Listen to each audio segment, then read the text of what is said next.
श्रवणत्वगादीन् प्राणान्नमो भगवते पुरुषाय तुभ्यं गुणातीतोऽक्षरं ब्रह्म भगवान् पुरुषोत्तमः जनो जानन्निदं सत्यं मुच्यते भवबन्धनात् प्रसन्नतां यान गताभिषेकतः तथा न ममले वनवास दुःखतः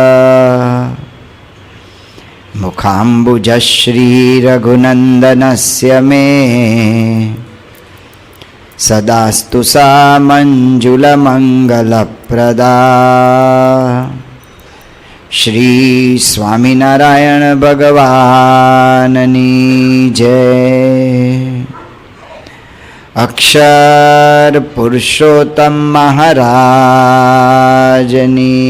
जय। गुणातीतानंद स्वामी महाराजनी जय। भगत जी महाराजनी जय। शास्त्री जी महाराजनी जय। योगी जी महाराजनी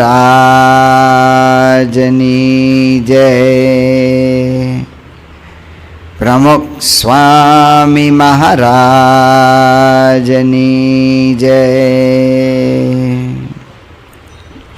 सियावर रामचंद्र भगवाननी जय।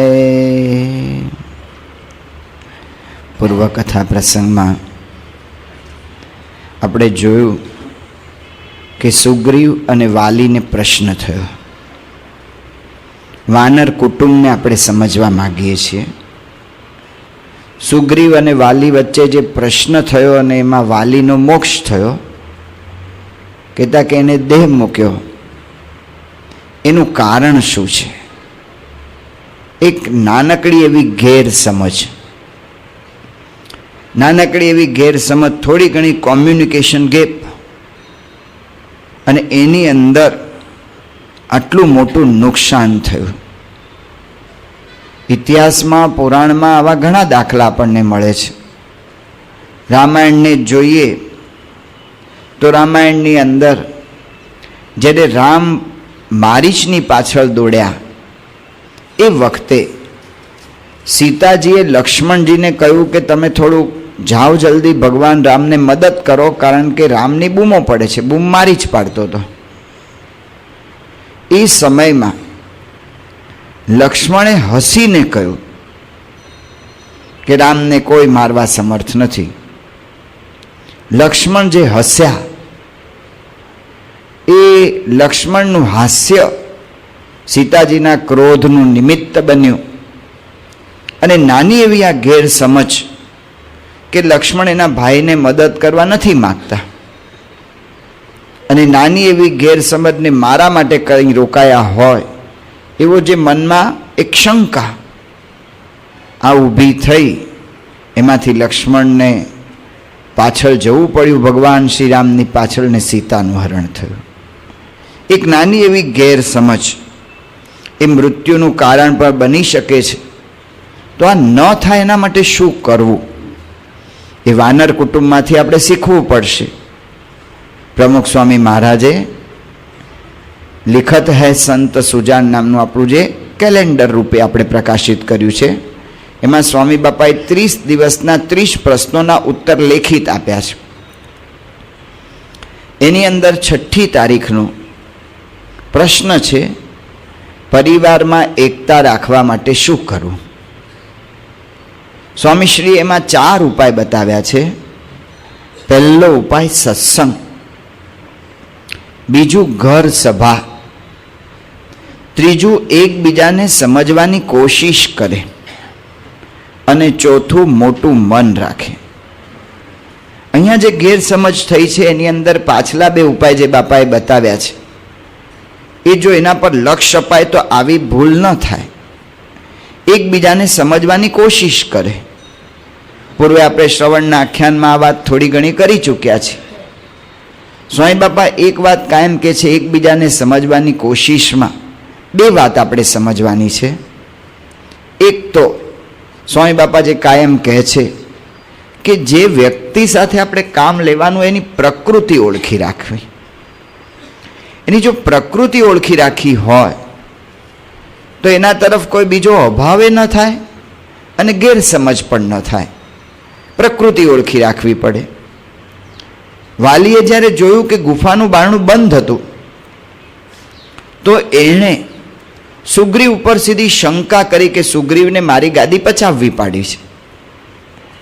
જો વાલીએ થોડી ઘણી પ્રકૃતિ પર વિચાર કર્યો હોત કે આ સુગ્રીવ સ્વભાવે જ ગભરું છે, એ મને ગભરાવતો હતો તું ના જા માયાવીની પાછળ, એ કાયમ સ્વભાવે ગભરું જ રહેલો છે. સુગ્રીવના સ્વભાવમાં આપણે જોઈએ છીએ કે ગભરું જ છે. રામ ભગવાનને લક્ષ્મણજી પધાર્યા જ્યારે ઋષ્યમુખની આજુબાજુ ત્યારે ગભરાઈ ગયા કે ઓહો કોણ આવી ગયું, શું થયું. એની પ્રકૃતિ ગભરું પ્રકૃતિ છે. તો ગભરું પ્રકૃતિને લીધે એણે આ ગુફાનું બારણું બંધ કર્યું એ હોઈ શકે, માયાવીથી ગભરાઈને એણે આ કર્યું હોય. જો આટલો એક વિચાર કર્યો તો પાછા પડી શકત. જ્યારે લક્ષ્મણજી ચતુરંગી સેનાને લઈને ચિત્રકૂટ ઉપર પધાર્યા ભરતજી, ત્યારે લક્ષ્મણને પણ આ જ વિચાર આવ્યો હતો કે ભરતને બહુ રાજ્યનો મદ આવી ગયો છે, તો તમારી સામે લડવા માટે જ રાજ્ય તૈયાર થઈ ગયો છે. ત્યારે ભગવાન રામચંદ્રજીએ લક્ષ્મણને આ જ વાત સમજાવી કે અત્યાર સુધી તે ભરતની પ્રકૃતિમાં એવું જોયું છે કે આપણને હેરાન કર્યા હોય, આપણને બીજું કંઈ એવું કંઈ કાર્ય આપણા વિરોધનું કર્યું હોય. ના, અત્યાર સુધીમાં એવું બન્યું જ નથી, તો કેમ આ વખતે તું શંકા કરે છે? અને ખરેખર હકીકતમાં જ્યારે લક્ષ્મણજીને ભરતજીનો પ્રેમ જોયો ત્યારે એનો અનુભવ થયો. પણ જો આની પહેલાં એમણે આ કાર્ય કરી નાખ્યું હોત તો એની અંદર બહુ મોટો પ્રશ્ન થાત. એટલા માટે કહ્યું કે પાછે પછતાહી, સહસા કરી પાછે પછતાઈ. તરત કરે, ઉતાવળે કાર્ય કરી નાખે ને પછી પછતાય. તો વ્યક્તિની પ્રકૃતિ ઓળખી રાખવી પડે. પ્રકૃતિ ઓળખી હોય તો એમાં શંકા કુશંકા ન થાય ને એની યારે કાર્ય લેવું એ સરળ પડે. એક સંત હતા, સ્વામી બાપા પાસે રિપોર્ટ ઓલું પ્રકાશ વાંચતા હતા ગોંડલમાં. હવે સંત મારા જેવા હતા, તે પ્રકાશ વાંચતા હતા. તે ઓલો પોલીશ શબ્દ આવે, તે પોલીસને પોલીશ બોલે. કાઠિયાવાડીને સ નો સ ને ચ થઈ જ જાય, હ થઈ જ જાય. તે પોલીસને પોલીશ બોલે. એટલે પોલીશ કરવું કોકને અને પોલીસ એ બે શબ્દ ફેર છે. એટલે સંતો બીજા બધા મારા જેવા હશે. બીજી વાર વાંચ્યું તો ફરી પાછું પોલીશ વાંચ્યું, ફરી હસ્યા બધા. પછી કોકેને કહ્યું કે ભાઈ સાહેબ તું આ સુધાર, આ પોલીશ નથી પોલીસ છે. તો ફરી પાછા એમણે પ્રયત્ન કર્યો, પણ જ્યારે આવ્યો તો પોલીશ જ પાછું વાંચી કાઢ્યું. ફરી બધા હસ્યા. સ્વામી બાપાએ કહ્યું કે એક વખત આપણે જોઈ લીધું કે એમની પ્રકૃતિ આ છે, સનો સ થઈ જ જાય છે, પછી એમાં બહુ આપણે જોજો ના કરવું કે છે. જો આ કામ કેવી રીતે લેવું ને એ સ્વામી બાપા જેવાના જીવનમાંથી દેખાય છે. એકબીજાને સમજવાનો પ્રયત્ન, પ્રકૃતિ ઓળખી રાખવી, તો આવી શંકા કુશંકાનો કોઈ પ્રશ્ન જ ઊભો ન થાય. બીજું હેતુ સમજે. જો હેતુ સમજાયો હોય તો પણ શંકા કુશંકા ન થાય. જેમ આપણે જોઈએ છે કે હેતુ ન સમજાયો, સીતાજીને લક્ષ્મણજીનો હેતુ ન સમજાયો, લક્ષ્મણજીને સીતાજીનો હેતુ ન સમજાયો. બંનેને પરસ્પર એકબીજાના હેતુ જો સમજાઈ ગયા હોત કે સીતાજીને ભગવાન શ્રી રામચંદ્રજીને વિશે અતિશય હેત છે, એટલે આત્મીયતાથી મને મોકલવા માગે છે, તો લક્ષ્મણ હસ્યા ના હોત. ને સીતાજીને જો લક્ષ્મણજીનું હાસ્ય સમજાઈ શક્યું હોત કે લક્ષ્મણ એટલા માટે હસે છે કે રામની એટલી બધું એનું અપરિમિત એમનું બળ છે, અતુલનીય એમનું બળ છે, એવા અતિશય પરાક્રમી રામ છે. એ રામનો મહિમા સમજીને આનંદથી હસે છે. એટલું જો સમજાઈ ગયું હોત હેતુ, તો પ્રશ્ન ન થાત. હેતુ સમજવા કાયમ પ્રયત્ન કરવો પડે. શિલ્પકારનો છોકરો હતો અને જુદી જુદી મૂર્તિઓ ઘડ્યા કરતો હતો. દર વખતે મૂર્તિ ઘડીને એના બાપ શિલ્પીને બતાવે. એના બાપુજી કહે કે ભાઈ આટલી ભૂલ છે. છોકરો ફરી ગળે, ફરી બતાવે આટલી ભૂલ છે. હવે કંટાળી ગયો. એક વખત એણે મૂર્તિ દાટી દીધી અને પછી થોડા દિવસ પછી એના બાપને કહ્યું કે અહીંયા કંઈક જો આ મૂર્તિ જેવું દેખાય છે. કે હા એવું કંઈક લાગે છે ખરું, આમ થોડોક ભાગ દેખાય છે. ખોદીને મૂર્તિ નીકળી. આને તો બધું ખબર જ હતી, પણ આ યુક્તિ કરેલી એના બાપ પાસે. મૂર્તિ નીકળી એટલે એના બાપુજીએ મૂર્તિ જોઈ. અદ્ભુત મૂર્તિ છે બેટા, હું તને એ જ કહું છું કે આના જેવી મૂર્તિ તું કરતો થઈ જા. એણે કહ્યું કે બાપુજી મેં જ કરી છે ને મેં જ દાટી હતી. એના બાપાએ કહ્યું કે ભાઈ હવે છે ને તું આગળ નહીં વધી શકે. મારો હેતુ તારી ટીકા ટિપ્પણ પાછળનો શું હતો? તને આગળ વધારવાનો હેતુ. જો હેતુ સમજ્યો હોય તો પછી આ શંકા કુશંકા ન થાય. જ્યારે ભીષ્મ બાણ સૈયા પર હતા, છેલ્લે મરણ પથારીએ, એ વખતે એક પછી એક બધા મળવા જતા હતા ભીષ્મને.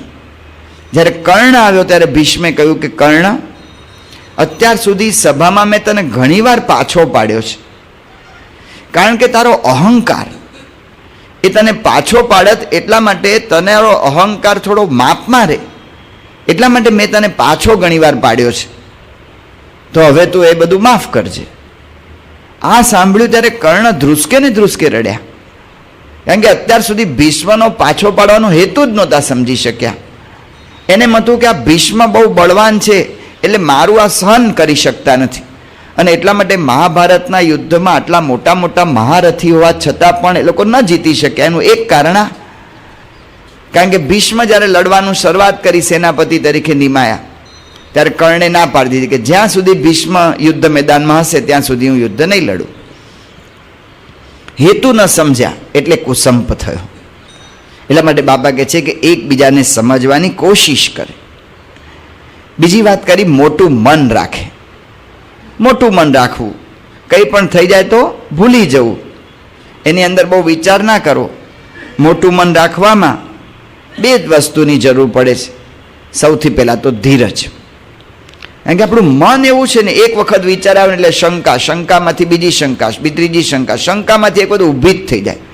સત્રાજીત યાદવ પાસે સેમંતક મણી આવ્યો. 80 મણ સોનું રોજનું આપતો હતો મણી. સૂર્યનો પ્રકાશ પડે એના પર ને 80 મણ સોનું એમાંથી નીકળે. આટલો બધો સારો કિંમતી મણી. ભગવાન શ્રી કૃષ્ણે કહ્યું સત્યભામાના પિતા સત્રાજીતને કે ભાઈ તમે છે ને એક કામ કરો, આ મણી છે ને રાજમાં આપી દો, કારણ કે તમારે આગળ સચવાશે નહીં. ભગવાનનો હેતુ એ હતો. ના ના, હું રાખીશ. સારું. સત્રાજીતનો ભાઈ એ આવી રીતે સત્રાજીતનો યાદવના પાસેથી ઓલા પ્રસેન લઈ ગયો ચોરીને, એના ભાઈ શતધન્વાને મારી કરીને એવી રીતે, અને એવી રીતે લઈ ગયો. આ મણી ચોરાણો, અને મણી ચોરાણો એની પાછળ કેટલી શંકા કુશંકા થઈ. ભગવાન ઓલાની પાછળ દોડ્યા અને ઓલાને માર્યો, કારણ કે તરત શંકા એ જ ગઈ કે આ કૃષ્ણે જ લીધો હશે. પહેલાં એમણે માગ્યો હતો, અને પછી તો ભગવાન ઓલાની પાછળ દોડ્યા, એને મારી નાખ્યો. જોયું તો એના ગજવામાં કંઈક એને હતું જ નહીં, કારણ કે એણે અક્રૂરને આપી દીધેલો, ને અક્રૂર લઈને કાશીએ પહોંચી ગયેલા.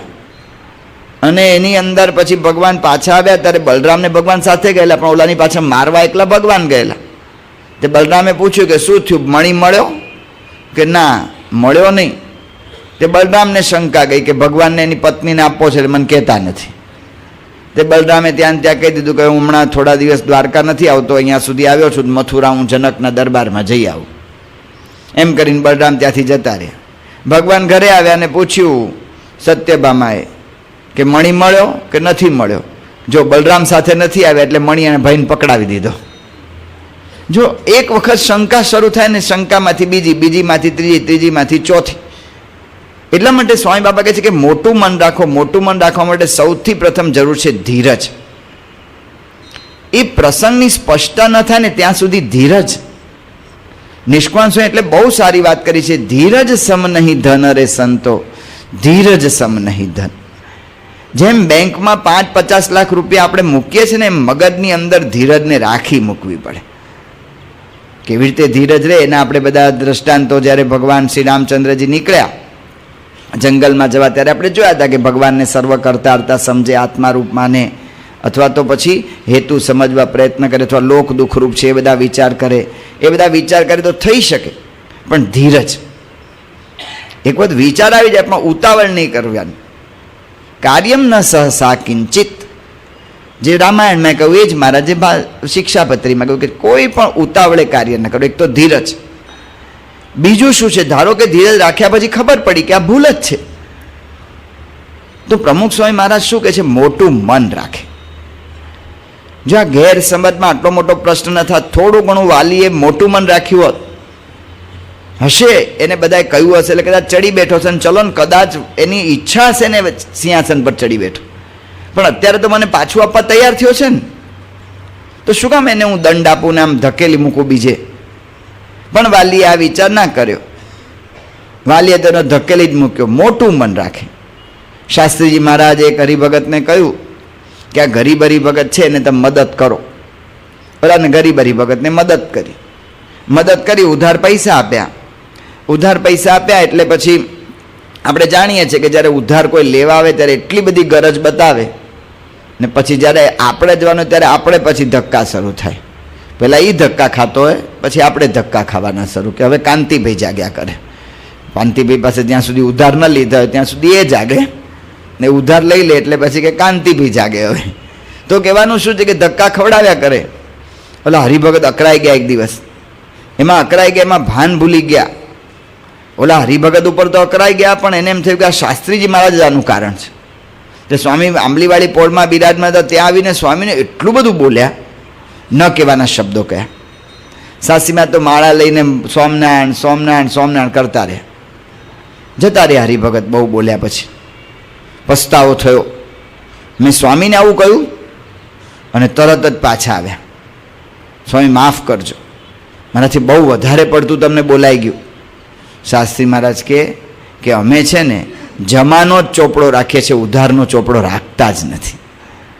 જો આ મોટું મન રાખે. ચોપડો જમાનો જ રાખું છું, ઉધારનો રાખતા જ નથી. આ તો ઘરમાં કંઈક બે વાત થઈ તો કે હું કહીશ તમને જ્યારે સમય આવશે ત્યારે. એનું આખું આયોજન થયું હોય છે મગજની અંદર કે આ શબ્દ મને અત્યારે માર્યા છે ને તો પછી ક્યારે એમને મારે મારવા, એનું આખું આયોજન હોય છે.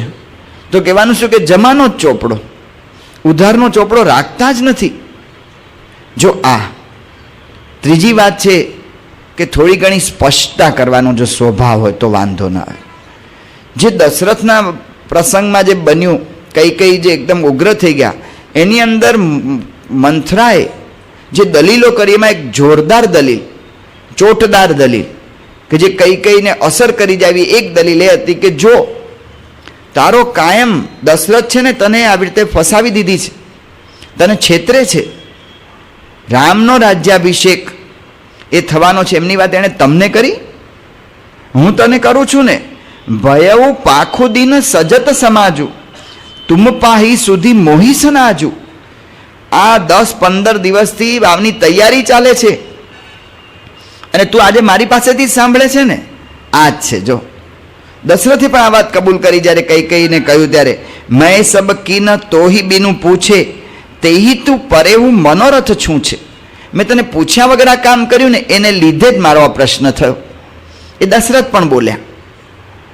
અને વાલ્મીકી રામાયણમાં આવે છે કે દશરથ રાજાએ ઘણા બધા રાજાઓને બોલાવ્યા હતા સલાહ લેવા, પણ મિથિલાના રાજા જનક અને કૈકેયીના રાજા યુધાજીત એ બેને નહોતા બોલાવ્યા. મૂળ કારણ યુધાજીત હતું, પણ યુધાજીતને કેમ કહેવાય કે તમને નથી બોલાવ્યા, કે મેં જનકને નથી બોલાવ્યા એમ કહેવા માટે જનકને ના બોલાવ્યા.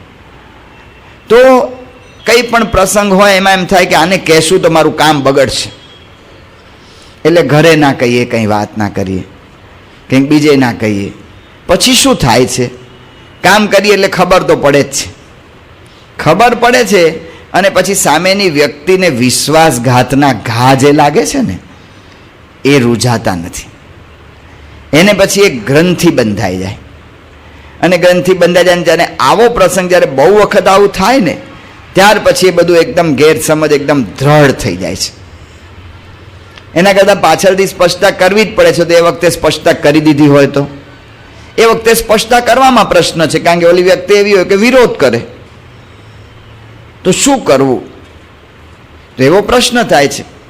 જ્યાં સુધી વ્યક્તિ પોતે સૈદ્ધાંતિક ન થાય, કહેતા કે એક સિદ્ધાંતને પકડીને જ મારું જીવન વર્તવું જીવનમાં એમ ન કરી શકીએ ને ત્યાં સુધી પ્રશ્નની પરંપરા ચાલુ જ રહેશે. સિદ્ધાંત, હું જે કંઈ કાર્ય કરું છું ને ભગવાન અને સંતને માથે રાખીને કરું છું. પછી ડૉક્ટર સ્વામી કહે છે કે હું જે કંઈ નિર્ણય લઉં છું ને એ કેવળ સ્વામીને રાજી કરવાના હેતુ સાથે ને સ્પષ્ટતા કરીને લઉં છું. હું રાજીપાના વિચારમાંથી પસાર કરીને મારો નિર્ણય લઉં છું. જો આ સૈદ્ધાંતિક થાય ને તો કદાચ સામેની વ્યક્તિ સામીએ પડે તો પણ ચિંતા ના રહે, કારણ કે ભગવાન જે કરશે ને મારા સારા માટે કરશે. પાછળથી કેવું પડે છે, કારણ કે સુગ્રીવે પહેલેથી કહી ના દીધું કે ભાઈ વાલીને છે ને મને ગભરામણ હતી કે માયાવી આવશે એટલા માટે હું ગુફાનું બારણું બંધ કરીને આવ્યો છું. એમ જો કહી દીધું હોત આવીને તો બધા જ વાંદરાઓ સુગ્રીવને ટેકો આપત ને વાલીને સમજાવત કે ભાઈ સાહેબ આને એમને કહેલું હતું એટલે તમે હમણાં ન ગુસ્સે થાવ, અથવા તેમ છતાંય વાલી ગુસ્સે થયા હોત તો બધા જ વાંદરા સુગ્રીવ સાથે નીકળી જાત.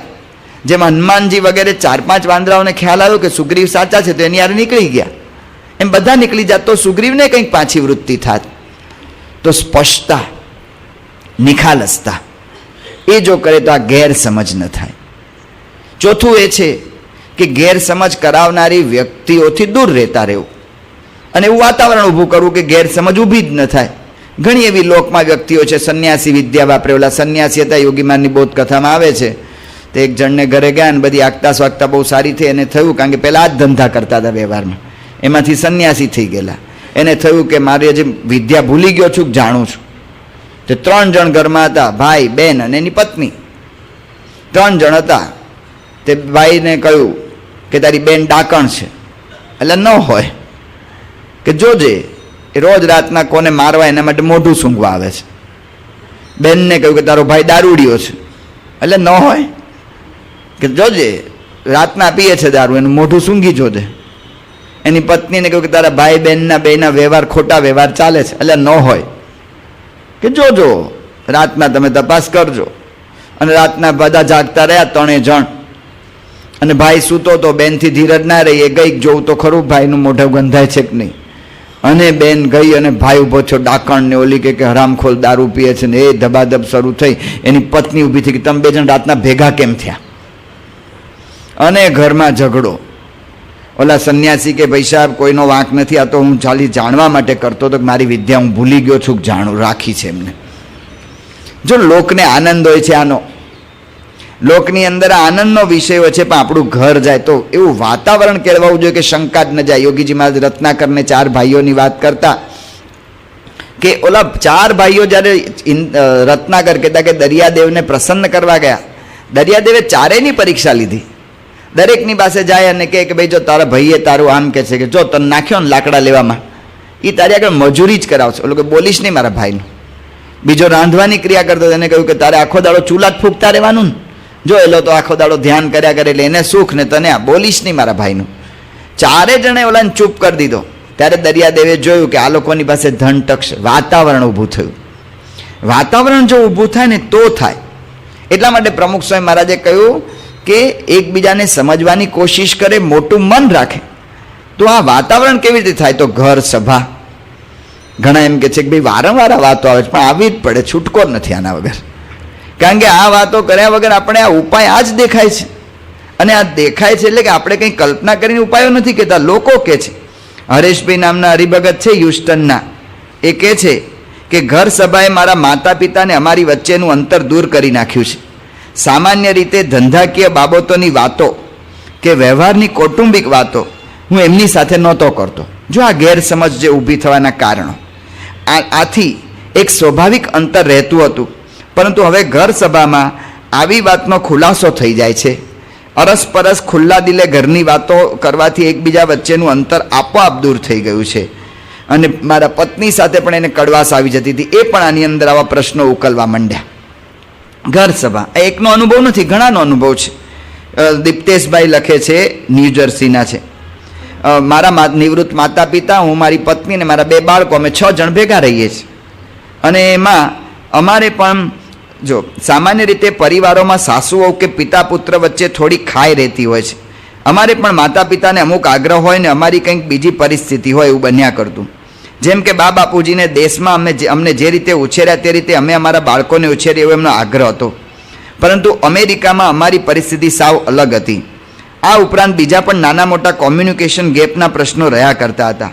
જેમ કે આવતીકાલે સાંજે મિત્રના ઘરે મળવા જવાનું છે, તે વાત મેં કોઈને કહી ન હોય અને માતા પિતાએ કંઈક અલગ આયોજન વિચાર્યું. જો આ બધા ગેરસમજના ઘરના કારણો, આ વાલીના કુટુંબમાં જે ગેરસમજ થઈ એ જ બધા છે.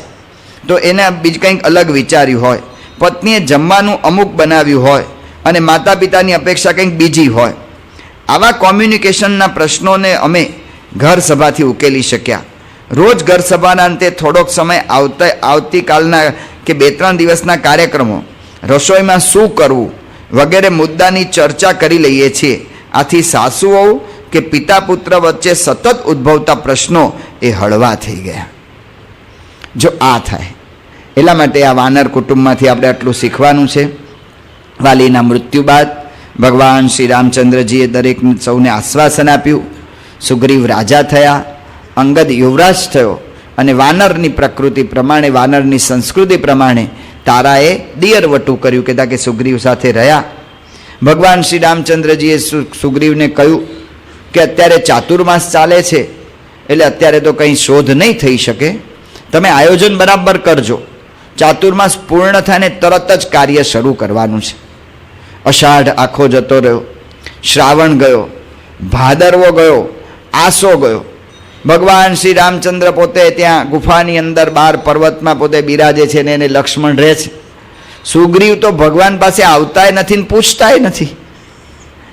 સ્થિત શરદ આવી ગઈ, શરદ આવી ગઈ તેમ છતાંય હજી કોઈ દાડો સુગ્રીવે કંઈ સમાચાર આપ્યા નહીં. અને રામચંદ્રજીએ પ્રકોપ ઠાલવ્યો, લક્ષ્મણ જા સુગ્રીવને કહી આવ કે વાલીએ જે માર્ગ, વાલી માટે જે માર્ગ ખુલ્લો અમે કર્યો છે ને એ માર્ગ હજી બંધ નથી થયો. એ માર્ગ ખુલ્લો છે કે તારી પણ એ દશા થઈ શકે. ભગવાન સમદર્શી છે. જો વાલી અહંકારની અંદર આવું ઘોર કર્મ કરે, ખરાબ કર્મ કર્યું તો એને પણ દંડ, અને જો સુગ્રીવ કૃતજ્ઞ થાય તો એને પણ દંડ.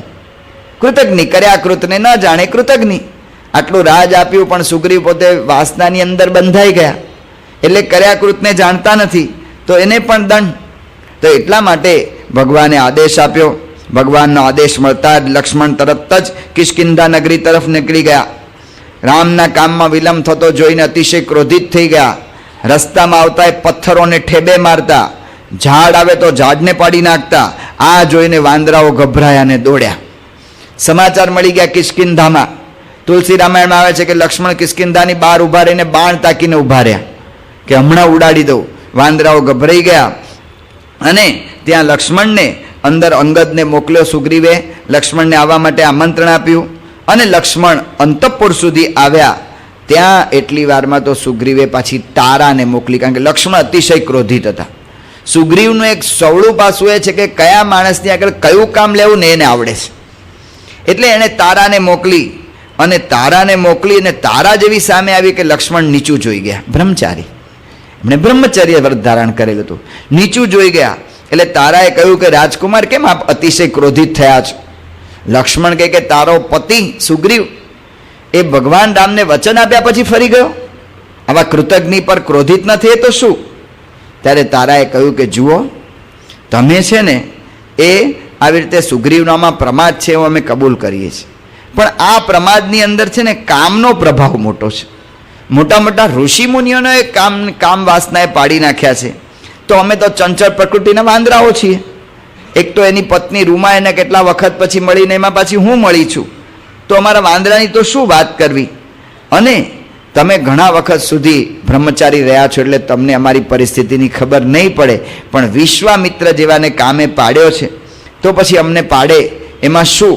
તારાની તર્કયુક્ત અને વિનંતીયુક્ત બધી દલીલોથી લક્ષ્મણ માની ગયા અને પછી સુગ્રીવજી આગળ આવ્યા. પછી જેવા સુગ્રીવ આગળ આવ્યા તો ફરી પાછું લક્ષ્મણને રામનો વિચાર આવ્યો ને ક્રોધિત થઈ ગયા. ત્યારે સુગ્રીવે લક્ષ્મણની આગળ પ્રણામ કરી પગ પકડીને પોતાનો દોષ સ્વીકાર્યો. જેવો દોષ સ્વીકાર્યો ને તરત જ લક્ષ્મણજી ઢીલા પડી ગયા.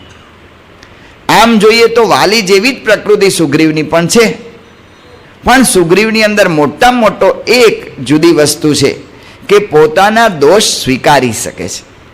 લક્ષ્મણે એ જ કહ્યું કે સુગ્રીવ, મેં અત્યાર સુધીમાં એક રામચંદ્રજી એવા જોયા છે કે જે પોતાની ભૂલ સ્વીકારી લે, અને બીજા મેં તમારા એવા દર્શન કર્યા કે તમે ભૂલ સહર્ષ સહેજે સહેજે સ્વીકારી લીધી.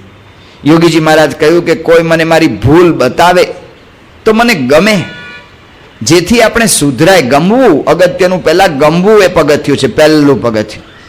એટલે સુગ્રીવને કહ્યું, અને સુગ્રીવના આ વચન સાંભળીને બહુ જ એવી રીતે લક્ષ્મણ રાજી થયા. સુગ્રીવ, હનુમાનજી અને લક્ષ્મણ એ ત્રણે ભગવાન રામચંદ્રજી પાસે ગયા અને રામચંદ્રજીને આવીને કહ્યું કે ભગવાન, તમે જે વાત કરી છે એ હું ભૂલી ગયો, માટે મને માફ કરજો. એકવાર મેં પ્રતિજ્ઞા લીધી અને હું ભૂલી ગયો. તે કન મેલે રે તે મરદ ખરા મનમાય. એકવાર ભગવાનને સંત પાસે પ્રતિજ્ઞા લઈને યથાર્થ જાળવી જાણે ને એ જ મરદ. એકવાર અભયસિંહે પ્રતિજ્ઞા લીધી કે હું પંચવર્તમાન બરાબર પાળીશ, કહેતા કે દારૂ નહીં પીવું, ચોરી નહીં કરું, વ્યભિચાર નહીં કરવું, એ પંચવર્તમાન બરાબર પાળીશ. અને પછી જામ બાપુ આવ્યા, જામ સાહેબ જામનગરમાં, તો પણ અભયસિંહે કહી દીધું કે દારૂ નહીં પીવાય. કેમ ન પીવાય? જામ સાહેબની પ્યાલી કોઈ દાડો પાછી પડે નહીં. જો બાપુ તમારો બહુ આગ્રહ હોય તો લ્યો આ તલવાર, આ માથું ઉડાડી દો, માથું ઉડાડીને પછી ગળાની અંદર આ દારૂ રેડજો. બાકી આ જીભે એક વખત પ્રતિજ્ઞા લીધી છે ને, હવે નહીં થાય. જો આ મરદ. સુગ્રીવ કહે છે કે હે પ્રભુ, હું તો વિષયને વિવશ છું. વિષય વિવશ સુર નર મુનિ સ્વામી, મેં પામર પશુ કપિયતિ કામી. વિષય વિવશ સુર નર મુનિ સ્વામી, હું તો પશુ છું અને એમાં વાંદરો છું, કામી છું. નારી નયન શર જાહિન લાગા, ઘોર ક્રોધ તમ નિશી જેહી જાગા. લોભ પાસ જેહી નર ન બંધાયા, સો નર આપ સમાન રઘુરાયા. હે ભગવાન, તમે જે કલ્પના કરો છો ને એ મારા જેવા કામી આગળ નથી. આવો કોણ કરી શકે કે જેને નારીના નયનના કટાક્ષ ન વાગે? એવો કોઈ જોતો નથી. ભાગવત કહે છે કે ઋષિમ નારાયણ મૃતે યોશિન મય્યે માયા. તો ઋષિ નરના નારાયણ ઋષિ સિવાય બીજો કોઈ સમર્થ નથી. તત્સૃષ્ટ સૃષ્ટ સૃષ્ટેશુ કોનું અનુખંડિત દીપુમાન. ઋષિમ નારાયણ મૃતે યોષિત મય્યા મયી ઇહ માયા. આ મારી માયાથી બીજો ખરડા વગર કોઈ રહી શકતો નથી. એટલા માટે કહ્યું કે સોનર આપ સમાન રઘુરાયા. તમારા જેવા પુરુષો હોય ને, જેણે તમને અખંડ ધાર્યા હોય, એ રહી શકે. પ્રમુખ સ્વામી મહારાજને ટ્રિનિડાડમાં પ્રશ્ન પૂછ્યો કે તમે આવી રીતે કોઈ દિવસ સ્ત્રીનો કંઈ અનુભવ, કંઈ સંકલ્પ? સ્વામી કે ત્રિકાળમાં એ નહીં. જો આ નારી નયન શર જાય ન લાગા. ત્યાં લંડનની પ્રતિષ્ઠા થઈ, એ વખતે ઓલો કાળીઓ હતો કામ કરનારો, એને સંતો આમ સ્વામી નીકળ્યા હતા જોવા માટે, ત્યાં બાજુમાં ઊભો હતો, આશીર્વાદ લેવા લાગ્યા. સંતો એને પરિચય આપ્યો કે પ્રમુખ સ્વામી મહારાજ છે ને એ આવી રીતે 60 વર્ષથી બ્રહ્મચર્ય પાળે છે. ત્યારે સ્વામીને 75 વર્ષ થયા હતા. સ્વામી ઓલા સંતને કહ્યું કે 60 નહીં, 75 વર્ષથી. સંકલ્પ જ નથી થયો. નારી નયન શર જાહી ન લાગા, ઘોર ક્રોધ તમ નિશી જઈ જાગા. ક્રોધથી એની વૃત્તિ પાછી વાળે. શ્રી કૃષ્ણ ભગવાને ગીતામાં કહ્યું કે કામાત ક્રોધો બીજાય તે. કામ સંકલ્પને લીધે જ ક્રોધ ઉત્પન્ન થાય છે. મહારાજ એ જ વાત લોયાના પહેલા વચનામૃતમાં કરી. કામાત ક્રોધો બીજાય તે. સંકલ્પ તૂટે એટલે તરત એમાંથી ક્રોધ થાય. પ્રમુખ સ્વામી મહારાજને કોઈ દિવસ આ રીતે કામમાંથી ક્રોધ થયેલો આપણે જોયો નથી. ગમે એટલી દેહની સગવડ અગવડ પડી. અમે 80માં સ્વામીજી સાથે હતા અને ટોરોન્ટોમાં સવારના પૂર્વ બધા સંતોએ નાહી લીધું. સંતોએ બધા નાહી રહ્યા, અને નાહી રહ્યા પછી સ્વામી જ્યારે બાથરૂમમાં નાહવા ગયા, એ વખતે તો એવું જ હતું કે એક જ બાથરૂમ જે સંતો વાપરે, સ્વામી વાપરે, હરિભગતને ઘેર ઉતારો. નાહવા ગયા ને જ્યારે સ્વામી નાહવા બેઠા ને ત્યારે એકદમ ઠંડુ પાણી. ત્યાં તો નળનું પાણી જે આવે એ સીધું કુલરનું જ પાણી, બીજું પાણી જ રહ્યું નહોતું ગરમ. સ્વામી કુલરના પાણીએ નાહી રહ્યા. કંઈ એમને એક શબ્દ ના કહ્યો કે આવા ને આવા ભેગા થયા છો બધા, નાના જ કરો છો, કોઈ મારું જોતાય નથી, મારી ઉંમરને તમારી ઉંમરનો વિચાર તો કરો. એક શબ્દ નહીં. મોતિયાનું ઓપરેશન થયેલું ને લંડનથી સાઉથ આફ્રિકા ગયેલા, એ વખતે સાઉથ આફ્રિકામાં રંગભેદ નીતિ હતી. ખાલી બ્રિટિશ એરવેઝ અને સાઉથ આફ્રિકન એરવેઝ, બે જ એરવેઝ ત્યાં આવતી હતી, બીજા કોઈ દેશોએ બધા એની હારે સંબંધ કાપી નાખ્યા હતા. તો સાઉથ આફ્રિકા ત્યાં પહોંચ્યા અને ખબર પડી કે સ્વામીની આંખે જે ટ્યુબ લગાડવાની હતી એ ટ્યુબ હવે રહી ગઈ લંડન. અને સાઉથ આફ્રિકામાં તપાસ કરી, ત્યાં એ મળતી નહોતી. હવે લંડન આપણે કહીએ, પછી ત્યાંથી કુરિયરમાં મોકલે તો એર કુરિયરમાં આવે તોય લગભગ 48 કલાક જતા રહ્યા. 3 દિવસ જતા રહ્યા અને 3 દિવસમાં તો સ્વામીની આંખ આમ લાલ લાલ થઈ ગઈ. એક એક નસો આપણને આમ ગણી શકાય એવું થઈ ગયું. એક શબ્દ બોલ્યા નથી કે આવા ને આવા ભેગા થયા છો, કંઈ ધ્યાન રાખતા જ નથી મારું, શું સેવા કરો છો? એક શબ્દ નહીં. જાપાનની અંદર સ્વામી જમતા હતા, શીરોની અંદર શીરો આપ્યો બાપાને આગ્રહ કરીને. બાપા તો જમી ગયા, પછી સંતોએ ચાખ્યો ત્યારે ખબર પડી કે ખાંડની જગ્યાએ મીઠું નખાઈ ગયું છે. એક શબ્દ બોલ્યા નથી. ઘોર ક્રોધ તમ નિશી જેહી જાગા, લોભ પાસ જેહી ઘર ન બંધાયા. લોભથી જેનું ગળું કોઈ દિવસ બંધાયું નથી, જેને કોઈ એમ નથી થઈ ગયું કે હું આમ ભોગવી લઉં, આમ કરી લઉં, તેમ કરી લઉં. ભગવાન સ્વામિનારાયણ એટલા માટે સંતોને ધનથી દૂર રાખ્યા. યોગી શતાબ્દીનો સમયો બધાએ તમે બધાએ તો અનુભવ કર્યો છે. ગાંધીનગરમાં રોજના 1,00,000 માણસ, 1,25,000 માણસ રોજના જમે. એ સમયો પૂરો થયો અને સ્વામીશ્રી આણંદ પધાર્યા હતા અને આણંદથી સ્વામીશ્રી મુંબઈ જવાનું અચાનક થયું. RSCમાં સ્વામીની ટિકિટ લીધેલી ને સ્વામી બાપાને સંતો બધા બેસી ગયા. અચાનક થયેલું એટલે બધી ટિકિટ પૂરતી નહોતી મળી. ખાલી સ્વામી, સેવક અને 2-3 સેવકો ને વિવેક સાગર સ્વામી 1-2 સંતો, બસ એટલા જ હતા. RSCની ટિકિટમાં એવું હોય છે કે ટ્રેનમાં ઓલો પૈસા માગે, TC આપણી આગળ જે કંઈક બાકી હોય કે 20-25 રૂપિયા. TC RSCની ટિકિટ જોઈ અને કહ્યું કે ભાઈ આમાં પૈસા આપવા પડશે તમારે. સ્વામી બાપા વિવેક સાગર સ્વામી સામે જોઈને, વિવેક સાગર સ્વામી સ્વામી સામું જુએ. પૈસા હોય તો આપે ને. અક્ષરધામ જેવું મોટા વિરાટ સંકુલના બાંધનારા અને રોજના 1,00,000 માણસને જમાડનાર વ્યક્તિ પોતાની સાથે 1 પૈસો રાખતા નથી. મારે જરૂર પડશે તો શું થશે? લોભ પાસ જેહી નર ન બંધાયા. લોભની અંદર જે માણસને જરા પણ બંધાયો નથી, તો પછી તો એક ગુણભાવી ભાઈ હતા, એણે કહ્યું કે હું આપી દઉં. સંતોએ કહ્યું કે તમને ત્યાં પછી આપી દેશું, દાદર સ્ટેશને અમારા હરિભક્તો આવશે. કે ના ના, મારે તો પ્રમુખ સ્વામીની સેવા ક્યાંથી? પણ કહેવાનું શું છે કે આ પ્રમુખ સ્વામી મહારાજ લોભ પાસ જેહી ઘર ન બંધાયા. સો નર આપ સમાન રઘુરાયા, તે નર તમારા સમાન છે. પહેલે દિવસે આપણે વાત કરી હતી રામસ્ય અયનમ, રામનું ઘર ક્યાં છે? રામના ઘરનું સરનામું શું? રામના ઘરનું સરનામું સુગ્રીવજી કહે છે કે પ્રમુખ સ્વામી મહારાજ. આ રામના ઘરનું સરનામું છે. એક એક વાક્યને આપણે જોઈએ છે, તમે તાળો મેળવો તો મળે છે, જો ન મળતો હોય તો બરાબર છે. જે કંઈ વાંચીએ, જે કંઈ જોઈએ એનો તાળો મળે છે. એટલા માટે કહ્યું કે સો નર આપ સમાન રઘુરાયા, યહ ગુણ સાધન તે નહીં હોય, તુમરી કૃપા પાવ કોઈ કોઈ. આ ગુણ કાંઈ સાધનથી સિદ્ધ થતા નથી. હે ભગવાન, તમારી જેના પર કૃપા થાય ને એવા કોક વિરલા પ્રમુખ સ્વામી યોગીજી મહારાજ, શાસ્ત્રી મહારાજ જેવા એ આ પામી શકે છે. એ વાત કરી સુગ્રીવે કહ્યું કે પ્રભુ માફી માગું છું, પણ સૈન્ય એકઠું કરવા મેં માણસોને મોકલી જ દીધા છે. થોડાક જ દિવસની અંદર ઘણું મોટું સૈન્ય થઈ ગયું. વાલ્મીકી રામાયણમાં જોઈએ તો આપણને શંકા જાય, એટલા બધી સંખ્યા લખેલી છે. આપણને તરત નવાઈ લાગે, કારણ કે તારાનો પિતા સુષેણ હતો એ 10,000 કરોડ વાંદરાને લઈને આવ્યો. રૂમાનો પિતા 1,000 કરોડ, હનુમાનના પિતા કેસરી 1000, ગવાક્ષ 1,000 કરોડ લંગુર વાનર સાથે આવ્યો, ધૂમ્ર 2,000 કરોડ રીંછ સાથે આવ્યો, પનસ 3 કરોડ, નીલ 10 કરોડ, ગવય 5 કરોડ, દરીમુખ 1,000 કરોડ, મૈંદ 1,000 કરોડ, દ્વિવિધ 1,000 કરોડ, ગજ 3,000 કરોડ. આ બધી સંખ્યાને અમારા સંતોને ભણાવ્યું તો બધાએ પાછી મેળવીને સંખ્યા ગણીને મને કહ્યું કે આટલા અબજ થાય છે. તો માણસો રહેતા હતા કે નહીં પૃથ્વી પર? બધાએ પ્રશ્ન કર્યો કે આ વાંદરાની સંખ્યા આટલી અબજ થાય છે, આપણને શંકા જાય છે. એટલા માટે ભગવાન શંકરે કહ્યું કે ઉમા સો મૂરખ જો કરન ચહ લેખા. એ વાંદરાની સંખ્યા મેં વાંદરાની સેના મેં જોઈ છે, મૂરખ જ એને ગણવાની ઈચ્છા કરે. આ શંકા ઉમાને ન થાય એટલા માટે જ ભગવાન શંકરે કહ્યું કે ઉમા સો મૂરખ જો કરન ચહ લેખા. જે આ ગણતરી કરવા ઈચ્છે ને એ જ મૂરખ માણસ છે.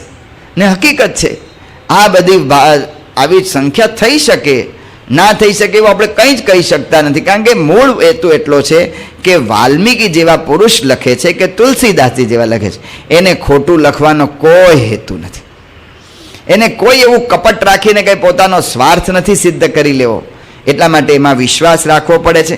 પણ એની વિશેષતા શું છે જે શંકર ભગવાન ઉમાને કહે છે, અસકપી એકન સેના માહી રામ કુશલ જેહી પૂછી નાહી.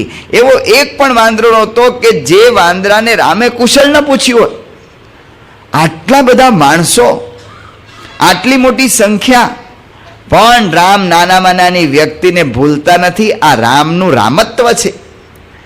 એ જ પ્રમુખ સ્વામી મહારાજ જુઓ, સ્વામી શ્રી સાંકરીમાં પધાર્યા હતા અને લલ્લુ વર્ષોથી સેવા કરતો હતો. સાંકરી મંદિરની પ્રતિષ્ઠા, તો અત્યારના મંદિર છે ને ઓલું નાનું મંદિર, પ્રતિષ્ઠા થઈ ત્યારનો સોમાભાઈનો ઓલો હતો.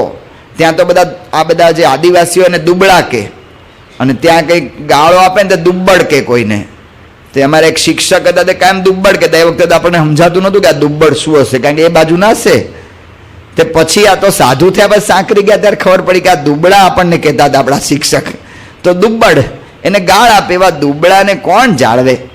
સ્વામી લલ્લુની પાસે જોવા ગયા એની છેલ્લી અવસ્થામાં એની તબિયત, અને પ્રભુ સ્વામીને વિનંતી કરતા ગયા કે લલ્લુની ખબર ઠેઠ સુધી રાખજો. અમારે હીરો ભરવાડ એ સેવા કરતો હતો, સ્વામી એની ઠેઠ સુધી ખબર રખાવી. અને ધામમાં ગયો ત્યારે ભક્તેશ્વર સ્વામી કોઠારી હતા, એને કહ્યું કે એનું 12મું 13મું મંદિરમાં કરજો, અને આપણી રીતે નહીં કરતા ભરવાડોને બોલાવજો, એને પૂછજો કે એ લોકોને શું જમવું છે, એને જમાડીને એનું 13મું કરજો. એક પણ એવો માણસ નથી. અસકપી એક ન સેના માહી રામ કુશલ જેહી પૂછી નાય.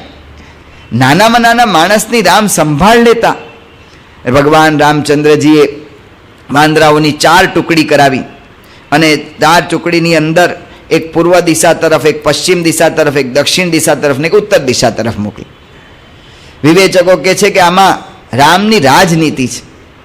એક તો નક્કી તો છે જ કે દક્ષિણ દિશામાં જ સીતા છે. લગભગ નક્કી જેવું થઈ ગયું છે કે રાવણ જ લઈ ગયો છે, હવે ખાલી પાકું જ કરવાનું બાકી છે. તો 4 બાજુ ટુકડીઓને મોકલવાનો હેતુ શું? સ્થૂળ દ્રષ્ટિએ વિચારે તો એમ લાગે કે ભાઈ બધી તપાસ પાકી થઈ જવી જોઈએ. પણ વિવેચકો કહે છે કે એમાં રામચંદ્રજીનો બહુ ઊંડાણ ભર્યું રહસ્ય છે. રામચંદ્રજી એવું નથી ઈચ્છતા કે મારો જ જય થાય. રામ એ આદર્શ માટે યુદ્ધ લડવા માંગે છે. જો રામચંદ્રજીને ખાલી સીતાજીને લાવવા માટે જ યુદ્ધ લડતા હોત ને, તો વાલીને જીવતો રાખીને વાલી 2 થપ્પટ મારીને રાવણ આગળથી સીતા પાછી લઈ આવ્યા હોત. પણ રામચંદ્રજી જે યુદ્ધ કરે છે ને, અધર્મ સામે યુદ્ધ કરે છે. અને અધર્મ સામે યુદ્ધ કોઈએ પણ કરવું જોઈએ એ ભાવના દરેકના અંતરમાં જાગૃત કરે છે કે સિદ્ધાંત જીવનની અંદર દ્રઢ કરીને એને માટે જીવનભર લડી લેવું જોઈએ ને સિદ્ધાંત માટે જીવવું જોઈએ. આ વિચારનું સ્થાપન કરવા માટે દરેક વાંદરાને સેવા મળે એટલે દરેક જગ્યાએ મોકલે છે. બીજું કે રામચંદ્રજી એ ઈચ્છે છે કે દરેક વાંદરો કંઈક કામ કરે જેથી સફળતા કે નિષ્ફળતા જે કંઈ મળે ને એના દરેક સહભાગી થાય, ખાલી રાજા સહભાગી ન થાય.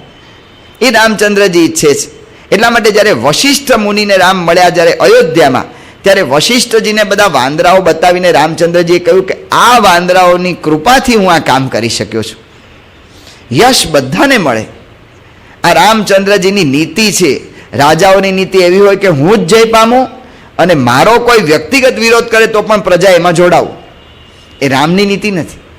રામની નીતિ છે આદર્શ માટે પ્રજાએ જોડાવવું અને આદર્શ માટે કાર્ય કરવું. જો BAPS સંસ્થા એ આખી આ રાજનીતિ રામ નીતિ પર ચાલે છે, રામ રાજ્ય પર ચાલે છે. શાસ્ત્રીજી મહારાજે જે આ સંસ્થાનું સ્થાપન કર્યું ને, એ કોઈ વ્યક્તિગત પ્રશ્ન કે વ્યક્તિગત એમને માન મોટપ કે એવું કંઈ નહોતા મળતા એટલે નથી કર્યું. કેવળ એક સિદ્ધાંત માટે. સ્વામિનારાયણ સંપ્રદાયના ઘણા બધા ફાંટા છે, અને ઘણા બધા આવી રીતે પોતપોતાની રીતે ભગવાન સ્વામિનારાયણનો મહિમા સારી રીતે પ્રવર્તાવે છે. એમાં આપણે 2 મત નથી. એ બધા બરાબર કરે છે, આપણે એમાં રાજી થવું જોઈએ. પણ જો સિદ્ધાંત માટે કોઈ પણ વ્યક્તિએ એ કાર્ય કર્યું અને સિદ્ધાંત માટે પોતાનો સુર રજૂ કર્યો હોય, એવા એક જ વ્યક્તિ છે ને બ્રહ્મ સ્વરૂપ શાસ્ત્રીજી મહારાજ. કેવળ સિદ્ધાંત માટે આત્માને પરમાત્માનો અક્ષરને પુરુષોત્તમનો વૈદિક સનાતન સિદ્ધાંત છે. આ શ્રીજી મહારાજનો રદગત અભિપ્રાય છે. અને અભિપ્રાય છે એના પ્રવર્તન માટે એમણે આ સંસ્થાને સ્થાપી, સિદ્ધાંત ઉપર, આદર્શ ઉપર. અને જે કોઈ બધા હરિભક્તો જોડાય છે ને એ આદર્શને પામવા માટે જોડાય છે. અને એની અંદર યશ એક વ્યક્તિનો નથી, યશ કાયમ બધાને મળે છે. જ્યારે Guinness book of world record એમણે આ વખતે અહીંયા અક્ષરધામમાં ગાંધીનગરમાં આપણે આ વખતે શતાબ્દી મહોત્સવમાં આપણને જ્યારે એમણે આપ્યું, એની પહેલાં એમણે એ ગિનિસ બુકે વર્લ્ડ રેકોર્ડનો એ જે સૌથી પહેલી વાર લંડન મંદિરમાં બાપાને આપેલું કે લંડન મંદિર છે, અહીંયા ફરી રિન્યુ કર્યો એને, પણ લંડન મંદિર છે એના જેવું બે નમૂન મંદિર ભારતની બહાર બીજે ક્યાંય નથી. એના માટે આપણને એવોર્ડ આપ્યો. એવોર્ડ જ્યારે આપવા આવ્યા, એની વિડીયો આપણે જોઈ હતી, એવોર્ડ જ્યારે આપવા આવ્યા ત્યારે બાપાએ પહેલાં તો ઓલા ભાઈ આપવા આવ્યા, એનું નામ ભૂલી ગયું, તો એ બાપાને આપવા આવ્યા ત્યારે એમણે બાપાએ કહ્યું કે ઠાકોરજીને આપો. ઓલા ભાઈને બાપા બે જ જણા, ઓલા સમજે નહીં, બાપા અંગ્રેજીમાં બોલે ને ઓલા અરે બાપા ગુજરાતીમાં બોલે ને ઓલા અંગ્રેજીમાં, બે જણની વચ્ચે આમ મૂંઝવણ જેવું રહ્યું. ઓલા આમ જોતા જ રહ્યા બાપાની આમે, આમ હસતા હસતા આમ જ કર્યા કરે. પછી ઓલા આપણા જીતુભાઈ ઊભા થયા, એમણે કહ્યું કે બાપા એમ કહે છે કે ઠાકોરજીને અર્પણ કરો, એટલે ઠાકોરજીને અર્પણ કરે. ઠાકોરજીને અર્પણ તો થઈ ગઈ. પછી સ્વામી જ્યારે પ્રવચન કર્યું ત્યારે બાપા શું બોલે છે, બાપાને એક તો પહેલાં Guinness book of world record બોલતા જ ના આવડ્યું. બાપા કે આજે આપણને આપ્યું છે એ ભગવાન સ્વામિનારાયણને, શાસ્ત્રીમાં યોગીજી મહારાજને અને તમે બધા હરિભક્તોને, સંતોને આપવામાં આવ્યું છે. યસ એક વ્યક્તિ ન લે, એ રામ રાજ્ય છે. એ રામ રાજ્યને માટે જ રામે આટલા બધા વાંદરાઓને મોકલ્યા છે. પણ નિશ્ચિત હતું કે દક્ષિણમાં જ સીતાજી મળશે, એટલે દક્ષિણમાં બહુ નક્કી કરીને બધા વાંદરાઓને મૂકવામાં આવ્યા. અંગદને એનો સેનાપતિ બનાવ્યો. નલ, હનુમાન, જામવાન અને હનુમાન જેવા બધા બળવાન વાંદરાઓ જે બુદ્ધિશાળી હતા, જે કાર્યકુશળ હતા, એને એ બાજુ મોકલવામાં આવ્યા. એ બધા જે ટુકડી જતી હતી ત્યારે એ ટુકડી છેલ્લે રામ ભગવાનને પગે લાગવા આવી. પગે લાગવા જ્યારે આવી ત્યારે સૌ પ્રથમ અંગદ આવે, સ્વાભાવિક છે, સેનાપતિ. એક પછી એક જ્યારે બધા આવ્યા ત્યારે તુલસીદાસજી કહે છે કે પાછે પવન તનય સિરુનાવા, જાની કાજ પ્રભુ નિકટ બોલાવા. હનુમાનજી છે ને છેલ્લા આવ્યા.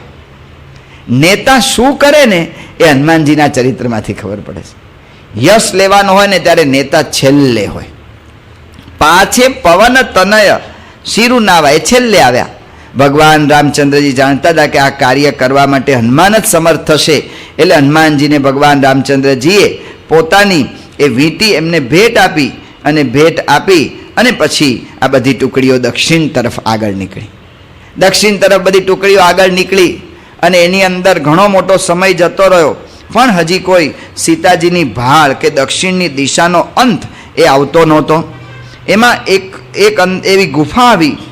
એ ગુફાની અંદર બધા અંદર જવું કે ના જવું શંકા થઈ, કારણ કે બધી જ ટુકડીઓને ફળ ફૂલ કંઈ મળતા નહોતા અને ગુફાની અંદર પાણી પડતું દેખાતું હતું. એટલે લાગ્યું કંઈ પાણી મળશે ને બીજું કંઈ મળશે, આમાં શું હશે અંદર, એ ચિંતા હતી.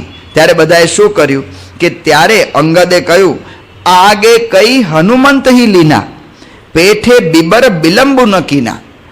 આગળ હનુમાનજીને ત્યારે કર્યા.